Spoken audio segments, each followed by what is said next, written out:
एक ऐसा secret thinking method है जो इलॉन मस्क यूज करते हैं, लेकिन बाकी लोग उसे यूज नहीं करते। इसलिए इलॉन कंप्लीटली डिफरेंट फील्ड्स में सक्सेसफुल रहे हैं। यहाँ पर लोगों से एक कंपनी नहीं खुलती और ये एकदम अनकन्वेंशनल आइडियाज में भी सक्सेसफुल रहे हैं। तो क्या आप जानना चाहते हैं कि वो सीक्रेट थिंकिंग मेथड क्या है? वो है think using first principles. You're trained to think about first principles and did a sort of a first principles analysis of a rocket. Just broke down the materials. That it's good to think in terms of the physics approach of first principles. Did a first principles analysis of what would be most optimal. It's important to reason from first principles rather than by analogy. Exactly. तो ये बहुत important video है उन सब के लिए जो अपने थिंकिंग मेथड को चेंज करना चाहते हैं, और हम फर्स्ट प्रिंसिपल्स को इस वीडियो में डिटेल में समझेंगे। लेकिन इससे पहले हम ये देखते हैं कि लोग इलॉन मस्क में इंटरेस्टेड है क्यों। तो इलॉन एक ऐसे इंसान है जिन्होंने पेपल बनाई थी, जो कि एक इंटरनेट कंपनी थी पेमेंट्स ट्रांसफर करने के लिए, जिससे उन्होंने 180 मिलियन US डॉलर्स कमाए थे। उसके बाद उन्होंने 2 ऐसी कंपनीज खोली जो बिल्कुल ही उनके एक्सपीरियंस से अलग थी, जिसमें पहली कंपनी थी स्पेसएक्स, जिसका गोल था कि रीयूजेबल रॉकेट्स बनाए जाएं। अब हम में से कई बार लोग सोचते हैं कि हाँ यार, हमें पता है स्पेसएक्स के बारे में, लेकिन ये एक ऐसा काम था जो कंट्रीज भी कर नहीं पा रही थी। इसके बावजूद इलॉन ने फर्स्ट प्रिंसिपल से सोचा और सबके मना करने के बावजूद एक इंटरनेट गाय ने एक प्राइवेट कंपनी खोल दी और पहली बार ह्यूमन हिस्ट्री में रीयूजेबल रॉकेट्स बनाए गए। और ये काम अमेरिका की स्पेस एजेंसी नासा और रशिया की स्पेस एजेंसी रोसकॉस्मोस भी नहीं कर पा रही थी।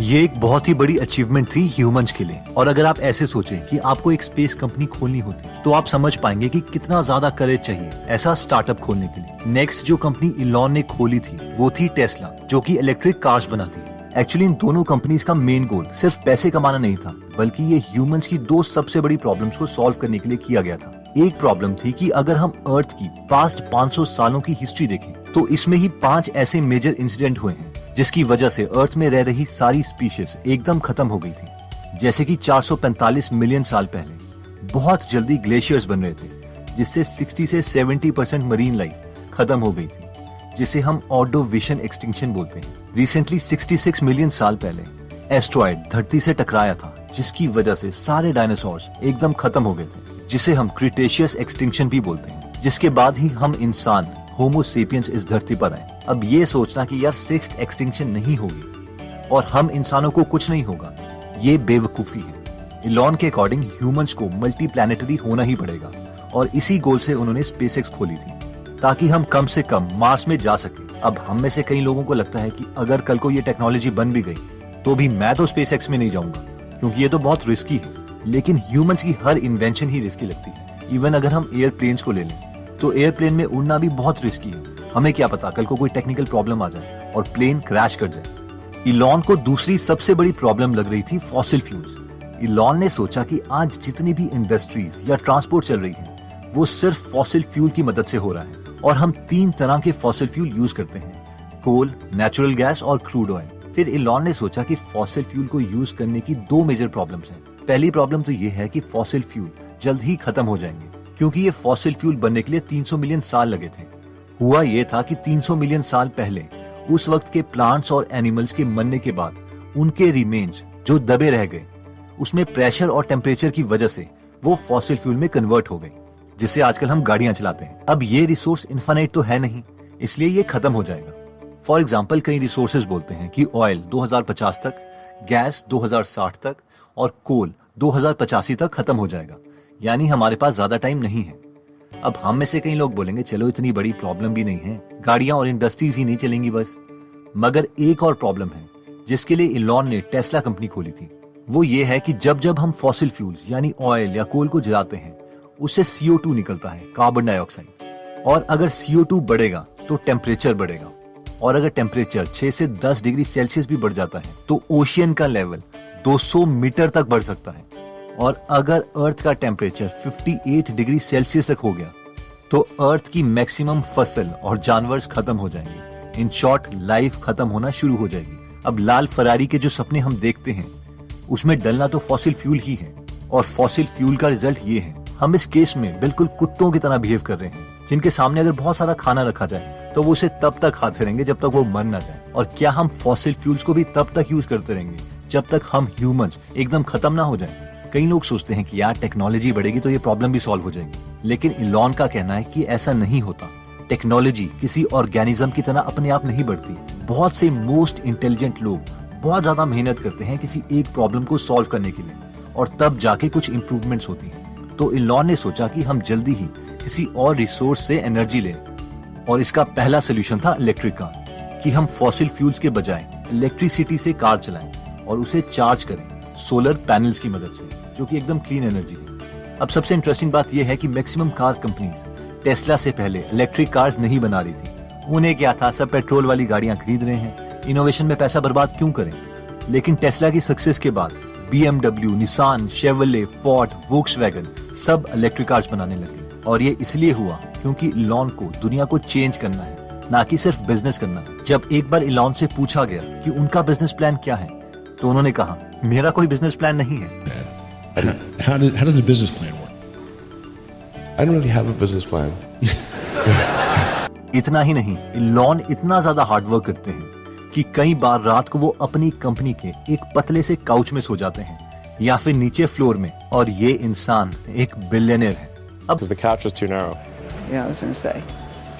And Elon, I have to say, it's not even a comfortable couch either. No, it's terrible. This is not a good couch. Main सवाल आता है कि क्योंकि इलॉन मस्क बहुत हार्ड वर्किंग है, क्या इसलिए वो इतने बड़े आइडियाज को एग्जीक्यूट कर सकते हैं? तो इसका आंसर है नहीं। अगर ऐसा होता तो दुनिया में बहुत इलॉन मस्क होते। डिफरेंस है उनके सोचने के पैटर्न में, जो वो खुद एक्सेप्ट करते हैं। वो कहते हैं कि वो फर्स्ट प्रिंसिपल्स को यूज करते हैं सोचने के लिए। अब देखते हैं कि ये फर्स्ट प्रिंसिपल से सोचा कैसे जाता है। हम इंसान दो तरीके से सोचते हैं, एनालॉजी या फर्स्ट प्रिंसिपल। इन शॉर्ट, जब हम एनालॉजी से सोचते हैं तो हम जो ऑलरेडी आइडिया एग्जिस्ट करता है या जो हमारे एक्सपीरियंसेस हैं, हम उनसे नए कंक्लूजन बनाते हैं। जैसे कि मान लीजिए आप इंग्लिश स्पीकिंग में अच्छा होना चाहते हैं, लेकिन बचपन से आप हिंदी मीडियम स्कूल में पढ़े हैं, इसलिए आप दो तरीके से सोच सकते हैं। पहला है एनालॉजी, यानी अपने पास्ट एक्सपीरियंस से आप सोचोगे, यार मेरे कितने सारे फ्रेंड्स थे जो मेरी तरह हिंदी स्कूल में पढ़े थे, उन्होंने इंग्लिश स्पीकिंग सीखने के लिए कोर्सेज भी किए,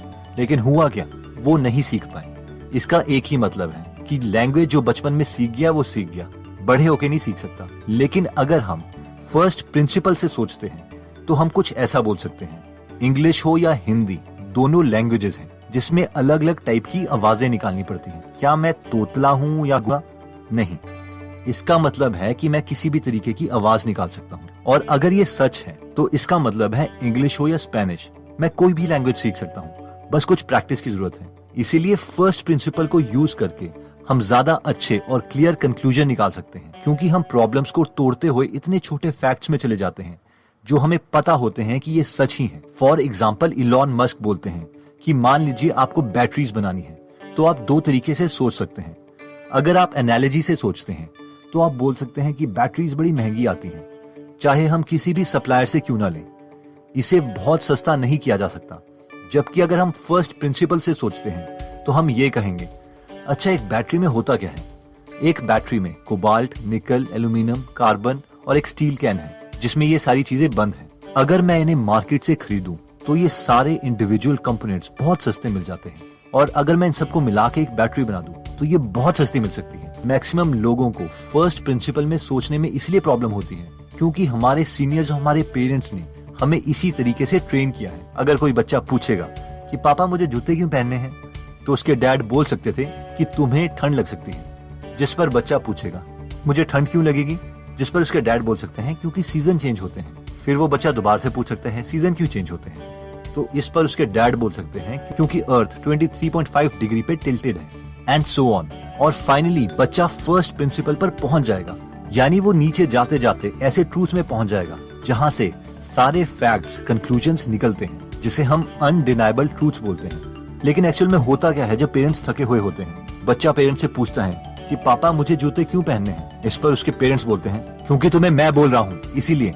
जल्दी से जूते पहनो बस। और सारी कॉन्वर्सेशन वहीं पर खत्म हो जाती है। जब बार बार हमारे साथ ऐसा होता है तो बस हम ऑर्डर लेने के लिए प्रोग्राम हो जाते हैं, खुद की रीजनिंग ही भूल जाते हैं। और ये इवन रिसर्च प्रूव कर चुकी है। 1960s में जॉर्ज लैंड नाम के रिसर्चर्स ने 1600 बच्चों पर क्रिएटिव टेस्ट किए थे, उनकी क्रिएटिविटी टेस्ट करने के लिए। और हर 5 साल के बाद इन बच्चों का दोबारा क्रिएटिव टेस्ट लिया गया। जब बच्चे 5 साल के थे तो इनमें से 98% बच्चों ने इस क्रिएटिव टेस्ट में बहुत अच्छा स्कोर किया था। जब ये बच्चे 10 साल के हुए तो सिर्फ 30% बच्चे इस क्रिएटिव टेस्ट में अच्छा स्कोर कर पाए। जब बच्चे 15 साल के हुए तो सिर्फ 12% बच्चे इस क्रिएटिव टेस्ट में अच्छा परफॉर्म कर पाए और 25 साल में सिर्फ 2% बच्चे। इन शॉर्ट, सोसाइटी हमारी क्रिएटिविटी कम करती रहती है। अगर आप किसी भी अपने रिलेटिव से कोई सवाल पूछो तो उनमें से मैक्सिमम रिलेटिव्स हमें इस तरीके का आंसर देते हैं। मेरी दादी भी ऐसा ही करती थी। मीडिया भी यही बोलता है, यार हमारा रिलीजन यही कहता है, सालों से यही चला आ रहा है यार, and so on. In short, कोई लॉजिकली हमें आंसर नहीं दे सकता। बहुत कम लोग फर्स्ट प्रिंसिपल का यूज करते हैं और साइंटिफिकली आंसर देते हैं, और इसीलिए बहुत कम लोग ही दुनिया के कन्वेंशनल तरीके को अपने लॉजिकल माइंड से चैलेंज कर पाते हैं। तो दोस्तों, इस वीडियो में हमने देखा कि इलॉन मस्क कॉन्शियसली जानते हैं कि सबसे क्लियर थिंकिंग मेथड है कि हम फर्स्ट प्रिंसिपल से सोचें। फर्स्ट प्रिंसिपल का मतलब है कि हम अपने से क्वेश्चंस पूछते रहते हैं और उस स्टेटमेंट में चले जाते हैं जो हमें पता है कि गलत नहीं है, यानी उस टॉपिक के फर्स्ट प्रिंसिपल को पहचानें और फाइनली उस फर्स्ट प्रिंसिपल से लॉजिक को ऊपर बिल्ड करना शुरू करें। फॉर एग्जाम्पल, अगर एनालॉजी से मैं सोचता तो मैं ये बोल सकता था कि इंग्लिश बुक की हिंदी में समरी बनाना और उसे फ्री में ऐप में देना ये पॉसिबल होता तो पहले ही लोग इसे कर लेते। लेकिन अगर मैं फर्स्ट प्रिंसिपल से सोचूं तो मैं ये बोल सकता था कि मैं वैसे भी बुक्स तो पढ़ता ही हूँ, उसे हिंदी में लिखूं या इंग्लिश में, इससे कोई प्रॉब्लम नहीं है, इसीलिए ये एप्लीकेशन बनाई जा सकती है। तो दोस्तों, अगर आप इंटेलिजेंट लोगों के एक्सपीरियंसेस